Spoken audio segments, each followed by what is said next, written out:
Dollar. Dirt and money, no soul. Had to go and get it, ain't no time to kick it. Got a stack of flip for my foes. Dollar. Please tell me you can hear me. Don't turn your back and don't neglect me. Just let me know if you need me.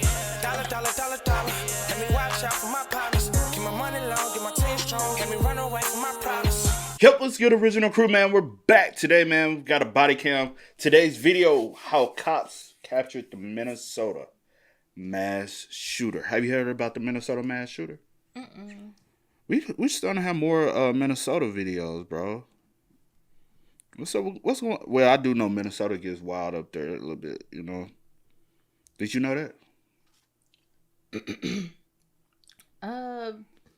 No, not really. You never heard stories from your family about Minnesota? Well, did they grow up in Minnesota? They did? So they didn't grow up down here? Not to my knowledge. All four of them grew up in Minnesota? The oldest one for a while, but he was, you know. What you mean? Like, he moved away, like, at a certain age. Like, you talking about move back home? Like, move back to this way at a certain age, yeah. But the rest don't grew up there? Yeah. Okay. But you never heard of stories from them about life up in Minnesota? All of them moved away from Minnesota. Minnesota must not be that good, cool. Because they all moved. It's four of them. They all moved away. Well, they dad moves back this way. They dad is from here. But they mom is from here too, but they both. Yeah, but she passed and then. But I'm just saying, like that's she like. She passed and then he, after a while being up there after she passed, he moved back. They moved back. They followed their daddy. Well, how long did they from there? But never mind. Hey, with that being said, before we get into it, make sure y'all check out the links in the description box. Down below. You already know where to go. If you want to first support, all you got to do is check out down below. Also, if you enjoyed today's video, liking it with a thumbs up. Sorry for the conversation, y'all. Majority of her family is like Ohio, Chicago, Minnesota, that Midwest. But they all originally from down south, but migrated to the Midwest. Mine's Midwest as well, only on one side, and they went up to Michigan. I'm a Michigan hybrid. She a Midwest, typical Ohio. That's why we'll be doing Ohio videos and like that. A lot of her family in Ohio. She like, you just putting all my personal business out there. I'm talking about all over Ohio. Is that him? I don't know. Is he? Because he just sitting there like real. With coffee, right? 8 hours earlier. It's midnight at the Shady Oaks apartment complex. Shady Oaks. A resident is walking back to his apartment when suddenly Shady Oaks. he's shot by an unidentified man. Oh my gosh. There's one I heard a gunshot or a firecracker down there. I'm not sure which one. When police rush to the scene, they're immediately faced with a barrage of gunfire targeting anyone who moves, and no idea who or how many shooters are active, all while dozens of innocent lives are at fatal risk. Oh my gosh. Right now. Oh, he's shooting like. Just calm down. What kind of injury do you have? It's a gunshot. Okay. Who shot you? I don't know. Go get her. I'm gonna get snipers put up on the east side. Yes. Get over here! Get over here! Get down on the ground now! Oh, this is crazy.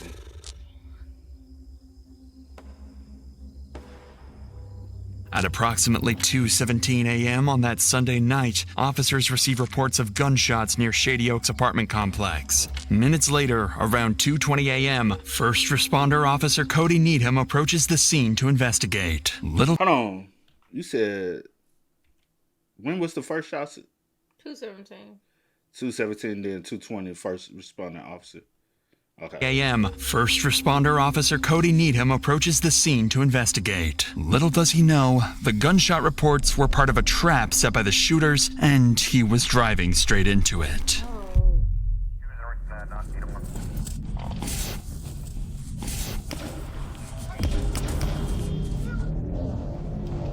I think I've been shot. Moments after entering the parking lot, Officer Needham is struck by a bullet as multiple shots rang out and immediately radios nearby officers for backup. I'm going to the hospital. Dispatch, let ER know I'm coming. There was a rapid succession of shots. Do you know where it came from? It's back by Shady Oaks. There were more shots back by Shady Oaks. Okay, we need to get a perimeter around this building. Multiple units nearby are now en route to Shady Oaks. However, the scale of police response will soon grow much larger, as officers realize the severity of the situation and the danger posed to the civilians. But for now, as backup units head towards the scene, Officer Needham speeds towards the hospital, still uncertain how severe his injuries are. I think I've been shot. Yep, come on in. I don't know what the... Go in this room over here. While Needham receives urgent medical care, backup officer Christopher Deason and other units make their way towards Shady Oaks. Completely unaware, they're stepping into a deadly 8-hour-long standoff. In rapidly chaotic incidents like these, officers have no choice but to make split-second tactical decisions. To fully understand how police manage such dangerous situations, we'll follow every tactic and decision through every stage of the standoff, starting with Officer Deason, who's just arrived on scene to a barrage of gunfire erupting unpredictably. We don't know what floor they're on. The shots were presumably coming up in front of the building.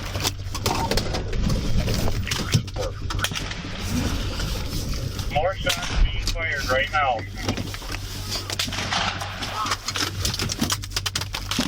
Go ahead.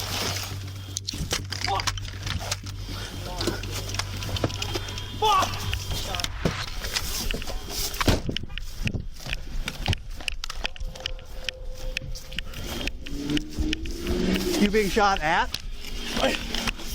You okay? Just calm down. Calm down. I only have a pistol. I didn't get hit. Phone calls. What? Is that your car?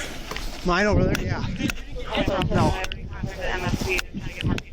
Officer Deason and other responding officers quickly take position behind a water pump house, located near the parking lot on the west side of the complex. But there's a more immediate worry weighing on the officers. Many civilians remain unaware and exposed, and every gunshot could mean another innocent resident being targeted. With dozens of innocent lives at stake, Officer Rasmussen and Tim Harves arrive near Deason's location on the west side, positioning themselves nearby to help scan the area and pinpoint where the gunfire is coming from.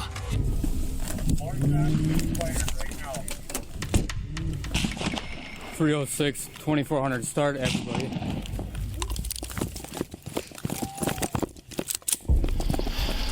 As soon as I got around the corner out here, he started shooting at me. Me and Deason pull up here. It was what, 3-4 shots? Yeah. And when I pulled up here before, we got shot at before. So somebody's shooting out the window of the building. Chris, can you come over here? They're shooting at any law enforcement that comes through. If we go out any further, we're going to get shot at. If this is an active shooter, we need to get a team ready. We need to probably start dealing with it.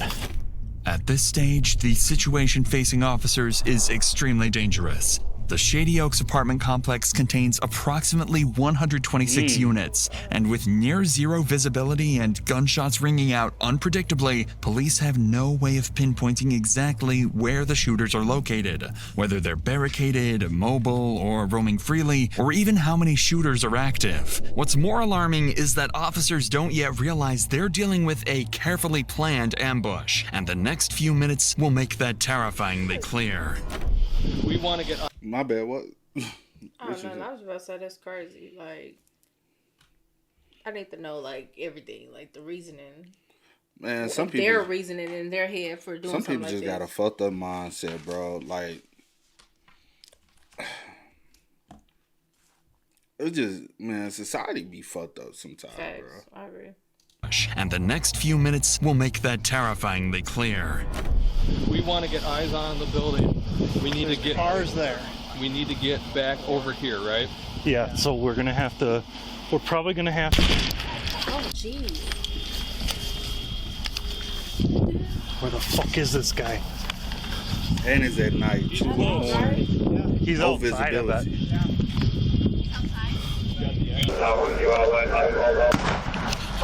Okay.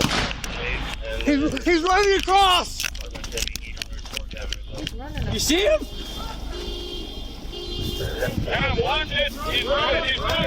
Where? Where is he running to? North or south? He ran that way. He ran that direction. Running south. I don't know if he got shot at or what, but someone just ran across the back lot. He's running. Back lot. I don't know if it was him or someone that got shot at. Correct. They ran out here in that direction. No, they're behind the trees here. Other side of the trees. What? Is that, you think that's a high-powered rifle? Something high. Just calm down. Do not bowl me over. You get the fuck out. Shot at this house. It's coming from the front of the building. It impacted the road on the Little Fourth. One of the shots officers just heard was aimed at a resident who stepped outside the building, completely unaware of the active threat. He was struck and immediately ran away. With danger escalating and officers still unsure how many shooters they're dealing with, or even where the next shot might come from, their immediate focus shifts to two critical priorities. First, identify and engage the source of the gunfire. Second, secure the perimeter and evacuate civilians inside and outside the building to prevent further casualties. However, officers still don't have a key to access the building from any side, adding a major complication to their plan. So, to move forward, Officer Deason and Harves formulate a tactical plan. One group remains in position, carefully engaging and distracting the shooters to pinpoint their exact locations and number. Meanwhile, a second group cautiously moves around the perimeter, evacuating civilians from areas exposed to gunfire. The evacuation team is about to spread out and begin sweeping the west side of the perimeter. With the shooters' identities still unknown, they have to treat everyone they encounter as a potential threat. Come here. Hey, come here. You have a key fob to the building? Yes, sir. Okay. Are you okay? Yeah, motherfucker was shooting me. He was shooting me and took off the sidewalk and stuff. Oh, you're very so scared. I love her surprising and brought. Say something. I heard it. I was standing in my kitchen doing it. Here, go back to your car. Now. It's the second floor. So you think it's the second floor? I'm pretty for sure. It's the second floor on the far side. Okay. So now how go back to your car. Stay in there, okay? Officer Rasmussen manages to clear this first encounter with a resident safely, but as he moves further into the parking lot, he spots someone he believes might be one of the shooters. One? Because they don't know how many, so they just assume it's multiple. But you can't be too, you gotta... Too certain. Yeah, you gotta just make sure, because you just never know. Stop! Right now, stop! Turn around. Drop to your knees. I got a guy that just walked out. He's in the parking lot. I got him at gunpoint. I need somebody around here. Stay where you're at right now.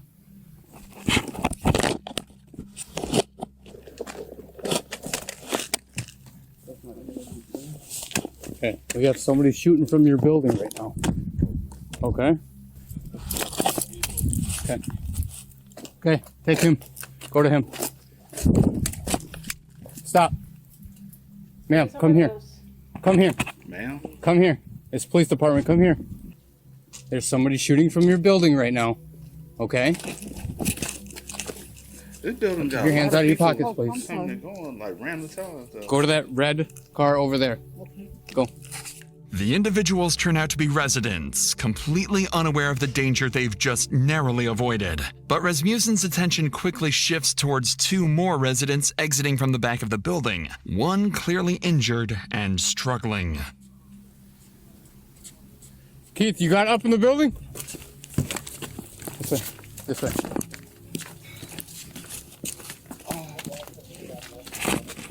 Was that the man that was walking in the front? Mm-hmm. Okay, come on. Come on.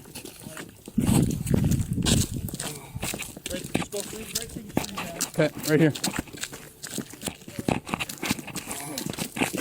Now, I handed my phone off, so I have no way back. Okay, well, you're not going back in anyway, so you're fine. Are you hurt at all, sir? Or just the one? Just me. Okay.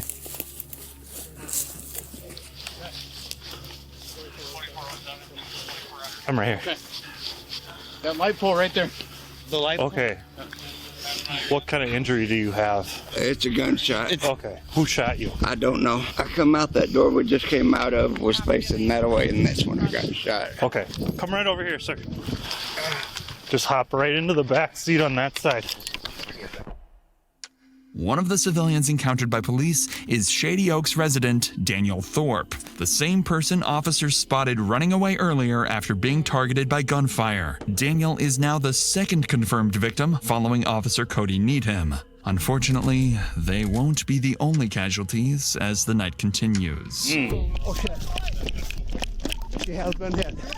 Get over here! Get over here! Get down on the ground now! By now, multiple SWAT teams have been requested to assist with the situation, but Daniel's close call underscores just how deadly the situation remains for the countless residents both inside and outside the complex. Many of them are still going about their night, not even realizing they're in any danger. Thankfully, Officer Rasmussen gained crucial intel from the woman he encountered outside the building. According to her, the shots appeared to originate from an apartment on the front side of the building, possibly on the second floor. But most importantly, she provides the officer with a key to access the building. With dozens of innocent lives still at risk, police urgently need to devise a plan to infiltrate the... Are they not hearing the gunshots? Or is it a thing that gunshots are like... And that's the thing, like, because I wonder if... Calm down. You're so used to screams. Like, I can hear you now. I'm like, yeah, you loud. But we probably both be loud up normally. Yeah, you definitely be loud. Nah. I wonder if it's... My voice carries more than yours. I wonder if it's... Is that better? This talk normal. I'm talking normal. This is how I normally talk on a regular. But, like I'm saying, like, without recording. But, I'm wondering if it's, like you said, like a thing where, like, maybe gunfire is, like, a common thing that they hear. Or I also wonder if it doesn't sound so close. Should they even be common, bro? I don't know. I'm just, like, saying because, like, if I hear gunfire, I don't know where it's coming from. And if I can't necessarily, I guess, tell that it's close or not, like, I don't know. Yeah. And then I ain't gonna lie. If I hear gunfire, I'm like stopped in the moment. Because I thought I heard gunfire the other night when I was walking. And I be outside hearing stuff. And I'm like, I know they're not still popping fireworks. It don't sound like fireworks. You never know. Like, it might be random. I have heard random. Yeah, it do be kind of random. But it just... Not gunfire, but... But then I kept thinking, I was like, well, it's probably not gunfire. It doesn't seem like too close. No. You know what you might have heard? A car backfire? Because sometimes I can hear from an interstate. Maybe a car backfire. Because I kept hearing it, but it didn't sound like it was like close. It was like it'll do it, and then a little minute to go by, and then it'll do it again. I was like, no, that's probably not gunfire. But I don't know. But it might have been a car backfire. I be outside, I'm like, God, please don't let no straight bullet hit me. Because randomly I would hear. Can I hear cars from the interstate? Or is they on this? They be on the front street. I can hear from the front. No, I can hear the front, but I'm saying it might be the other one by like the... I don't know if I on the other side of Walmart. I don't know if I can hear it that far. Think about it's the other side of Walmart, in between Walmart and I know what you're talking about. And a 7-Eleven. Yeah, they might be speeding through there, up and through there. Maybe so. It's not I don't know. Interstate. I don't feel like I would hear it that clear like that. Not the interstate. Nah, I'm hearing. That's what I be hearing. But yeah, I don't know. Like, cause we ain't that far from. Like, it's just so area. sad because they don't know what's going. Like, you don't know what's going on. You're just going about your regular morning because it's morning time. It's 2-3 o'clock in the morning. Yeah. So you just going about, regular routine, not knowing that danger is literally lurking. But it's 2-3 o'clock in the morning. There's too much activity going on 2-3 o'clock in the morning. Maybe the type of place I ain't gonna hold you. I would not want to stay in a building where it's 2-3 o'clock in the morning. All this foot traffic. That's a lot of foot traffic, though. I need somebody up to be like keeping an eye on what's going on. But typically, when you got apartment complexes like this, they have. I wish they would have like security at the front door, like at the front desk, or somebody at the front desk monitoring to have let the. But then, and a lot of people do like get up this early to like you said, you walking dog, you taking trash to get ready for work and stuff like that. Like, some people do get up early to like get ready for work. Some people are coming home from work too. And some people coming home from work. They got because I do have to remember when way before we was doing YouTube. I was working before you even came, when I was working at Amazon, just dress shirt. Like, I was getting off at sometimes, it depends, but typically around 4 o'clock in the morning. Yeah, if I get off early, it's 2 o'clock in the morning. So you got people getting off work. You got people that's up this early getting ready for work, doing they like. When I'm stopping to get me some breakfast, coming home to eat and stuff like this. So yeah.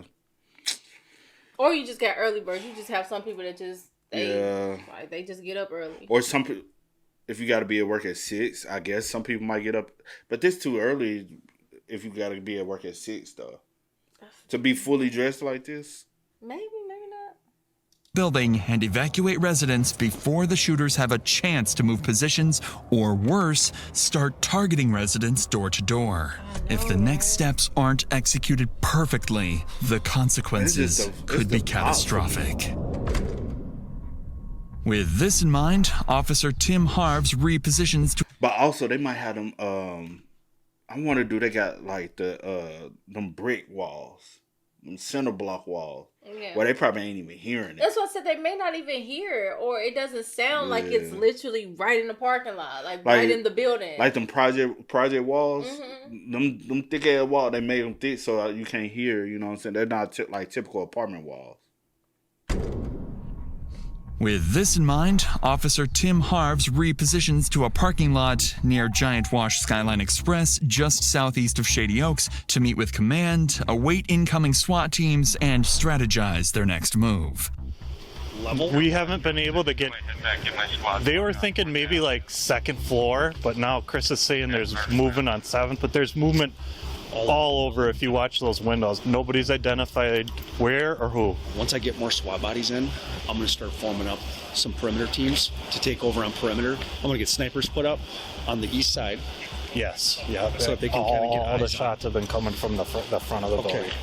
By this stage, police have gained important but conflicting information about the shooters. Witnesses indicate activity on the 2nd floor at the front of the building, yet Officer Deason's group has reported suspicious movement higher up, possibly as high as the 7th floor. With these conflicting reports, the situation remains risky and unpredictable. So, to gain some control, multi-jurisdictional SWAT teams are now en route to help secure the building's perimeter, deploy snipers, and infiltrate the complex to evacuate civilians trapped inside. In the meantime, Officer Christopher Deason and his group continue to hold a critical position at the west end, actively scanning the building to pinpoint how many shooters they were dealing with and their locations.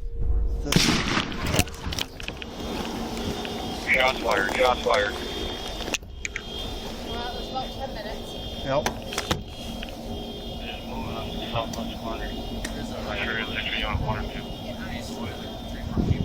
Correct. Some are moving towards this.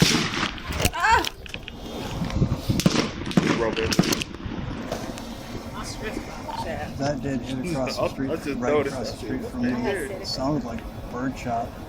While Officer Deason's team continues to hold their position on the west side, a critical oversight is exposed in the perimeter setup. Road closures intended to prevent civilian traffic from entering the active shooting zone weren't established quickly enough, allowing unaware drivers to slip through. This major flaw is about to lead to disastrous consequences.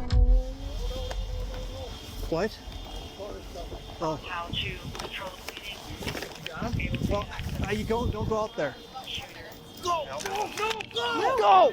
Get out! No! Fuck. Fortunately, this first vehicle manages to pass without getting hit.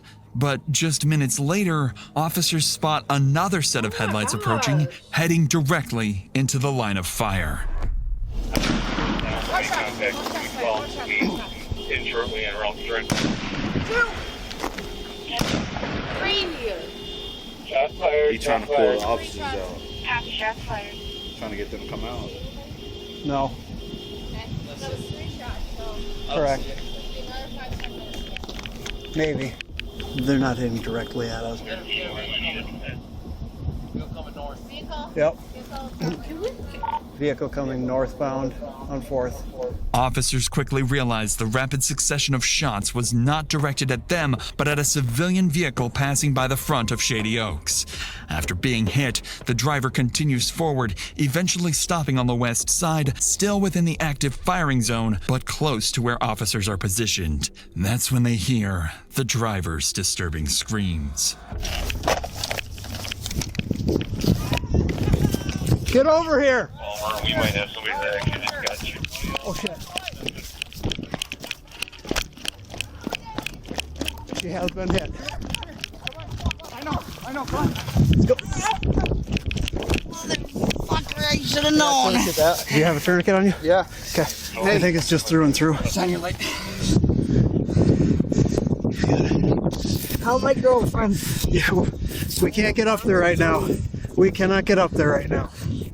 The injured driver was struck in the leg and is rapidly losing blood. Officers quickly apply a tourniquet to control the bleeding and stabilize him until he can be transported to the hospital.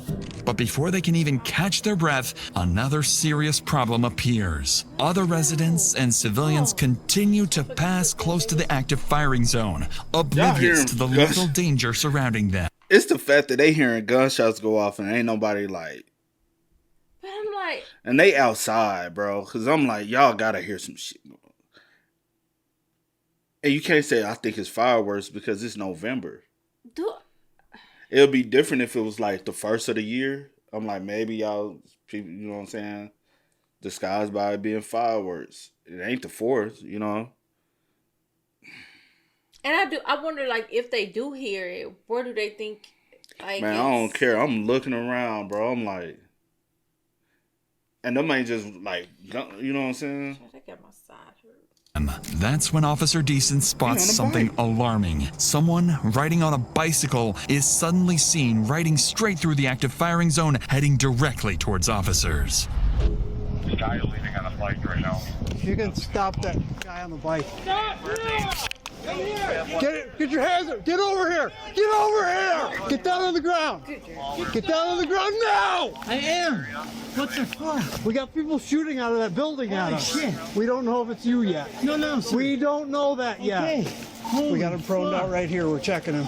I didn't hear no gunshot. Are you kidding? You guys scared the fuck out of me. How do you think we feel? Well, I didn't know there was people shooting each other. What's happening over there? Get him to crawl over here. What's happening over there? Get over here. Okay, crawl. Crawl over here. Come up by the building here where you're safe. All right, put your hands down again. We just had somebody get shot out in the street from here. You have anything on you? No, sir. Can you take the bags gotta off see me, this. please, so you can look at? You can search me if you take the bags off. This bag just has a hammer and some tools. Okay, it's not him, obviously. Stay down. Okay, it's obviously not him.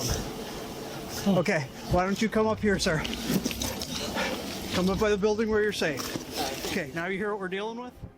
Thankfully, officers quickly determined the biker was not a threat, managing to pull him to safety. Which is crazy. Because he Nobody said he here. hasn't heard anything. But he been shooting for over an hour, bro. How y'all not? What kind of building? I ain't gonna lie. I ain't gonna hold you. This is a good building probably to stay in. I guess your neighbors can't get on your damn nerves. Because they don't hear nothing. Wow.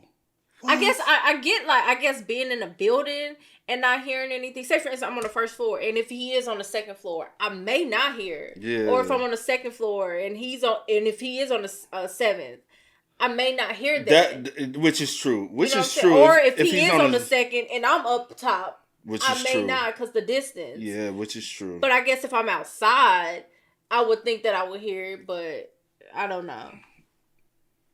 But I would hope to be able to hear a gunshot go off if I'm in a building, no matter what side. I feel you. But I would hope, but obviously this one built good where it got a lot of noise cancellation. Maybe so. That's insane. Probably like an older. I feel like. But I don't know. I do feel like sometimes the older those buildings. I don't want to put it on because it's. I don't know. It got some good noise cancellation though. I like that. Before he was harmed. Immediately afterwards, police units quickly finished Because establishing... it reminds me of like them like a retirement home building. That's what it looks like to me. I've seen buildings like that. That's what it just appears to be on the outside, but it appears that any and everybody lives here though. Roadblocks around the complex, finally preventing further civilians from entering the danger zone. With no targets in sight, the shooting abruptly stops. This brief pause gives officers an opportunity to reassess their positions as they wait for SWAT support, unaware of the violent escalation just hours away. And it looked like Oh my gosh, look at him. Baby, they've been and it looked like them dorm buildings. You know what I'm saying? Do these not look like dorm style apartments? But the reason why I'm saying it, because we don't have apartments like this, built like this, like too much down south. You know what I'm saying? We're in the South, so like people up north might be more familiar, like especially like New York or like New Jersey stuff with more like apartments, or even like Chicago area, Midwest and up north. But down south, most apartment buildings are not made like this, you know. Well, I haven't been everywhere in down south, so I don't know what everybody else got. But I do. I've been in a lot of places down south, but I've been to Mississippi, been to Alabama, Georgia, been to South Carolina. I haven't been in Florida or stuff like that, but for our region wise, typically it's not like that. But this may have been at this since 2017. Yeah. Bro, why? Do you think it's gone quiet because he just hasn't had anything to shoot at? Yeah, possibly. He looked young. He did. Keep them at a staging point, Keith. We have an armored vehicle on scene here. We'll be sending over, I believe. I'm surprised how... At approximately 4 a.m., SWAT armored vehicles finally arrive on the opposite side of the building, marking a critical turning point in the operation. For the first time, officers have the tactical support they need to close in and bring the shooters into custody. Yeah, we've got 4 individuals here now, 313. We need to get them out He of put here. an X on him. You want to jump in with him? Yeah. All right, we're coming. And that might be the reason why they came. I know our team's setting up too, so we'll be over here soon. Not what we expected. Oh shit. Ambush With SWAT teams now on scene, a sniper unit quickly moves into position on the east side of the Shady Oaks complex, giving officers critical visibility. At the same time, entry teams on the west side prepare for their next move. It's finally time to move inside the building. 2 hours is a long time, though. Get up there, go one at a time, okay? And I'm gonna move, right? Yep. I'm moving.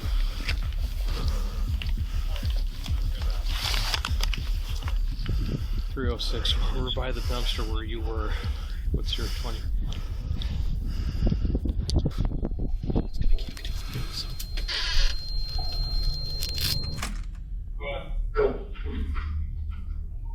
He's just sitting here drinking his coffee. Right. Now, don't.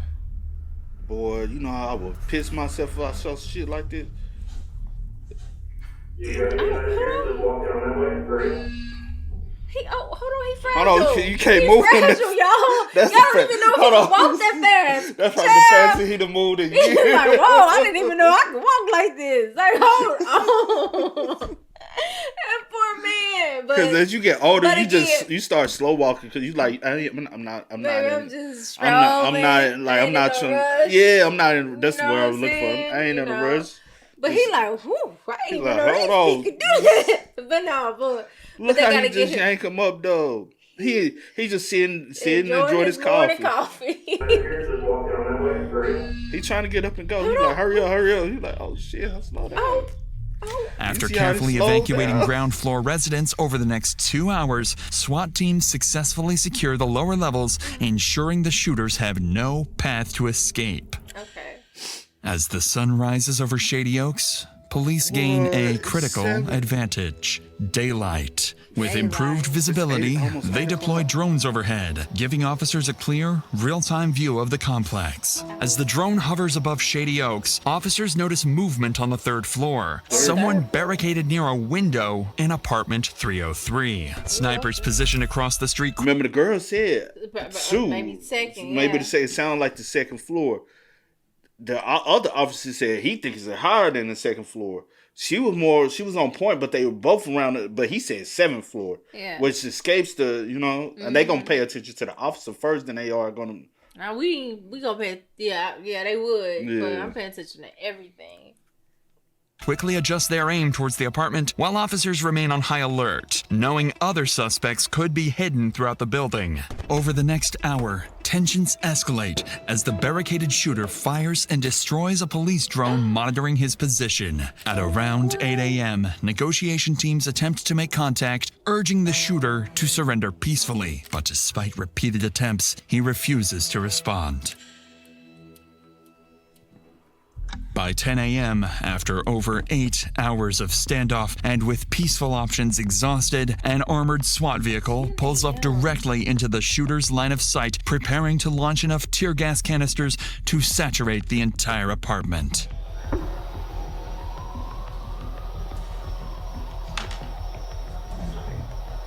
Moments after the gas enters the apartment, the barricaded suspect moves to the window. For the first time, officers see his face. It's a young man, barely out of his teens, armed and ready to fire back. Following the shooter's reaction, a single, carefully aimed sniper shot shatters the apartment window, sending shards of glass directly into the shooter's forehead. Moments later, he appears from the window holding a towel to his face, clearly weakened and disoriented. A SWAT team immediately rushes to apartment 303 to apprehend the shooter. Inside, they find him wounded but cooperative, quickly placing him into custody and escorting him out of the building. What is the reason? For our sheriff did for. Double check him. 45 minutes in the freezing rain. You guys are good. Get some change in the left pocket. Big ass baggy pants. Check down by his feet. Nothing on his feet. Not having any 38. Buddy, can you spread your legs real quick? I have nothing. You see your hands pulled up at least a little bit. Yep. Ow! Fuck! My arm. Man. Fuck your arm. You want to switch out pockets? Oh, damn. Give me an IOU. Big ass. The shooter is soon identified as... He is big. I'm gonna give him about... He over 6. I'm gonna give him about 6. About 6'2", 6'3". It's hard for him. Ow! Back seat. My arm. The back seat's tight. You want to switch out pockets? I can give me an IOU. The shooter is soon identified as Devin Matthew Wayland. Inside his apartment, officers recover multiple firearms, including the rifle used throughout the standoff. Officers continue to search the complex, and after a thorough sweep, they find no other threats, confirming Devin was the only shooter. As he is transported to the hospital for medical treatment, detectives begin rehashing details of the shooting. That's when they make a troubling discovery. The initial 911 call reporting fireworks had been placed by Devin himself. I could have sworn I heard a gunshot or a firecracker, and I'm not sure which one. Investigators quickly realized the call was a deliberate attempt to lure responding officers directly into his line of fire. Given the calculated nature of the ambush, they suspect that Devin may not have acted alone, that he could be linked to a larger threat, perhaps associated with an extremist group or a broader violent plan. With this in mind, detectives bring Devin straight into an interrogation room as soon as he is medically cleared, urgently seeking answers about his true motives and whether any additional attacks were placed. Hey, Devin. Hello. How are you? I've been better. Yeah, it looks like it. Feeling okay though? Is that okay if we visit? Yeah. Okay. Now, let's back up to the day before the incident and just talk to us about your day and kind of what's going on. Everything seemed alright. Everything seemed fine. But, Okay. These ex-friends of mine, they wanted to hang out with me, and it was gonna be his girlfriend's birthday, 21st birthday, so they wanted to party and drink. Well, I do like To cool discussion, I like to see people's views and ask them why they think of that so I can respect them deeper and Like political stuff? Yep. Okay. But it just turns out that they're ex-tweakers, and I think one guy was tweaking there. This guy's name was Seth something. And they're all like they're saying I'm getting in their face and screaming at them. I'm partially deaf from working in machinery. I said, I'm sorry, I'll get down on my hands and knees. I'll show you I'm not being violent. And this woman was saying, get on my man's face. And I'm like, I'm not on your man's face. I'm just saying, this is how I view about the situation, because how can I respect you? You've been nothing but nice to me. So she has until this point on. And Judd said, get off his face. I said, I'm not on your face. He pushed me. He was trying to fight me, so I fought him. And Jordan got on me, and he tried fighting me, and he claimed he was trying to make sure there would be no fight to happen. But that was the last straw. And for some reason, I felt like because no one would believe my side of the story, I had my firearms out and ready to use, just in case anything did happen, which I didn't want it to. But I had an accidental discharge in my Mosin-Nagant rifle and had one bullet for it. I'm not sure. What the fuck that got to do with this? Yo, I'm so confused. And you 21, and the conversation you want to have is about some political. Like, it's good to be of knowledge and of knowing, but that's how you socialize. Is at 21 is all about. I mean, that's cool. Like, you can talk. But about I'm saying this that's stuff. the It's only. like, I guess it's a time and place for it. Yeah, They come in I'm here not saying. I said it's good to be 21 and. But what does that have to do with anything? What does that have to do with? True that as with well. You shooting at innocent officers, like officers, and people just driving by and walking outside. Your neighbors, your people in your screaming again. I can't help it. I can hear myself, but yeah. But anyway, but what does that have to do with this? You said this was your last straw. Like, I'm confused. What led up to this point? What kind of rifle was it? Mosin-Nagant. Okay. It was a mental slip up. I haven't been employed in a year. And my grandfather died 3 years ago. I just wanted it, and I didn't want to ever shoot a cop. That's why I surrendered. Were you aiming at anything throughout Just the 75 cars, rounds? just the cars, trying to get the cops to come so they'd shoot me. I didn't want to shoot the cops. I didn't want to shoot anybody else. I just wanted to shoot the cars so that they would shoot me. But And is that from I couldn't. alcohol, or I were couldn't. you- I couldn't myself. It's against my own views. I would have to have somebody else shoot me theoretically. So that's where that idea. I know it sounds. But it still is S by cop, and it's still deliberately killing yourself. Really fucked up. I wanted to live. I tried telling myself this and that, but under last night's situation or ordeal, it just got too much to me, too fast. So, do you remember what exactly you told the dispatcher when you called in? It sounded like there was a gunshot or fireworks or some type of discharge, like some type of fire shot. So if you said the word fireworks, would you mean fireworks from a gun or actually fireworks? I don't know. Did I say fireworks? Or are you getting Well, you this might one? have. You I might don't know have if I said did. fireworks. I don't know if I did.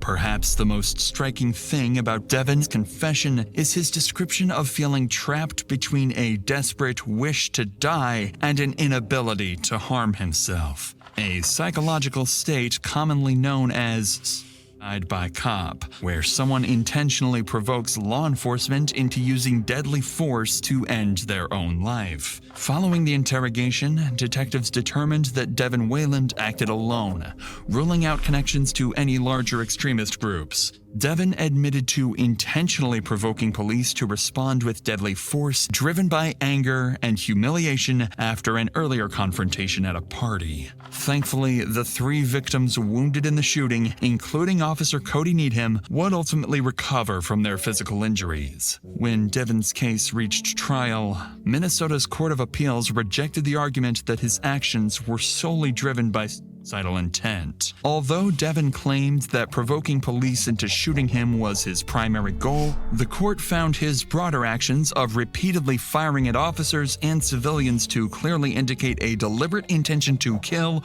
or seriously injure others. Devin's defense team argued that severe mental health issues were primarily responsible for his violent rampage, but the jury was unconvinced, finding Devin guilty of 3 counts of first-degree attempted murder and 3 counts of second-degree assault. He was sentenced to 50 years in prison. All right. 50 years. Damn. 50 years. I'm glad everyone survived and there was nothing fatal. But yeah, 50 years. Fuck that, bro. Child. So you 21?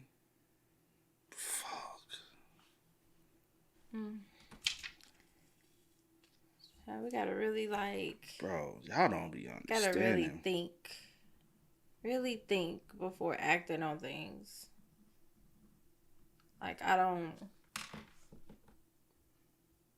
things that bad? Are things that horrible? That we result to this? Nah, not at all. No. And I don't care what nobody say. No. Hey, man, y'all spam us up in the comments. Y'all let us know y'all thoughts about it for us in the comment section down below. But until next time, y'all know how it go, man. I do go by the name DJ New Kid. This is Sierra Coast. We are. We are. Time to kick it, got a stack of flip for my foes. Dollar. Please tell me you can hear me. Don't turn your back and don't neglect me. Just let me know if you need me. Dollar. Let me watch out for my partners. Keep my money low, get my team strong. Let me run away from my problems.